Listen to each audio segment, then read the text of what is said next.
Hello everyone, welcome to my shopping blog. অনেকদিন পরে আজকে শপিং করতে যাচ্ছি। আজকের এই শপিং ব্লগে অনেক কিছুই থাকছে, অনেক সুন্দর সুন্দর ভাইরাল শাড়ি, কেমন প্রাইস এটাও জানাবো, কোথা থেকে কিনতে পারবেন কম দামে এটাও দেখাবো। এছাড়াও ডায়মন্ডের কিছু জিনিসপত্র দেখাবো যেগুলো অনেক সুন্দর। তো সকালবেলায় শপিং এর উদ্দেশ্যে বের হয়ে পড়েছি আমি আর সাবনিহা, আমার ফ্রেন্ড। আর রাস্তা দিয়ে হাঁটতে হাঁটতে যাচ্ছিলাম কিছু দূর, যাওয়ার সময় এই গাছটা দেখে এত ভালো লাগে, মানে বসন্তের সময় গাছগুলা মনে হয় বেশি সুন্দর হয়ে ওঠে। তারপরে চলে আসলাম আমার গন্তব্যে। আর এসে আগেই দিক করে গেছিলাম, যেটা আগে কিনবো সেটাই আগে দেখতেছিলাম। পাওয়ার ব্যাংক খুব দরকার আমার এখন, এই জন্য আগেই পাওয়ার ব্যাংক দেখতেছিলাম। আর পাওয়ার ব্যাংক আমি বাসা থেকে দেখে গেছিলাম যে কোনটা নিব। এখন যেটা দেখে গেছি ওইটা ছিল না অ্যাভেলেবেল, এজন্য আরেকটা নেওয়া লাগলো। নিছিলাম মেইনলি এটা, আর এটাও অনেক ভালো। গুগল টুগল সার্চ করে দেখলাম, বেশ ভালো। এটার প্রাইস হচ্ছে 1700 টাকা নিছে।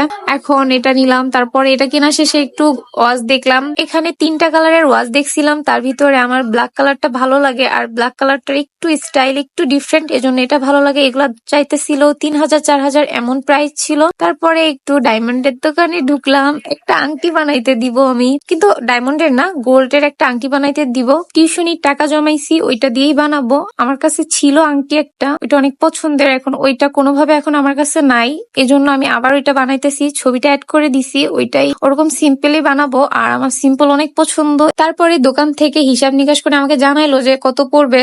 আর পালটা আমি অরিজিনাল রাখবো, এজন্য দামটা একটু বেশি রাখবে। তারপরে এখানে আমার মোটামুটি সব কাজই শেষ। তারপরে আমরা চলে যাইতেছিলাম মেইনলি, কিন্তু যাওয়ার সময় যখনই সেকেন্ড ফ্লোরে নামছি, কিছু শাড়ি আমার একদম চোখে পড়ছে। এই শাড়িগুলো এখন বর্তমানে ফেসবুকে অনেক বেশি ভাইরাল। এই শাড়িগুলার অনলাইনে কেমন দাম সেটা আমি জানি না, তবে এখানে বলতেছিল 4500 টাকা। এখন আমি বলতেছিলাম যে এটার আরো কালার আছে কিনা, এখন উনি বলতেছিল যে এটা আরো একটা কালার আছে। এখানে 2টা কালারই ছিল ওনার কাছে, শাড়ি 2টা কালারই অনেক সুন্দর। আরো একটা শাড়ি দেখলাম ব্লু কালারের, কিন্তু ব্লু কালারের শাড়িটাতে অতিরিক্ত স্টোন ছিল। এত স্টোন শাড়ি আবার পছন্দ হয় না, মানে দেখতে ভালো লাগে না। তারপরে আরো কিছু শাড়ি দেখলাম, যার মধ্যে আমার এই শাড়িটা অনেক বেশি পছন্দ হয়।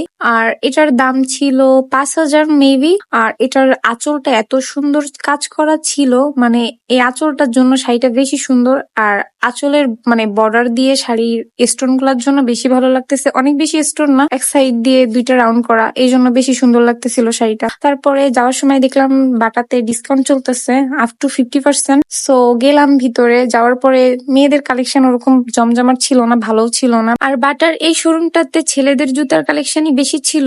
সো কিছুক্ষণ ঘুরে ফিরে আবার চলে আসলাম। তারপরে যাওয়ার সময় দেখলাম আবার কিসের ভোট হইতেছে। তারপরে একটু ভাজি ভুজি খাইলাম, অনেকক্ষণ বাইরে কিছুই খাওয়া হয় নাই, তাই এখান থেকে সামোচা খাইলাম। তো সবাই ভালো থাকবেন, আজকে এই পর্যন্ত। আল্লাহ হাফিজ।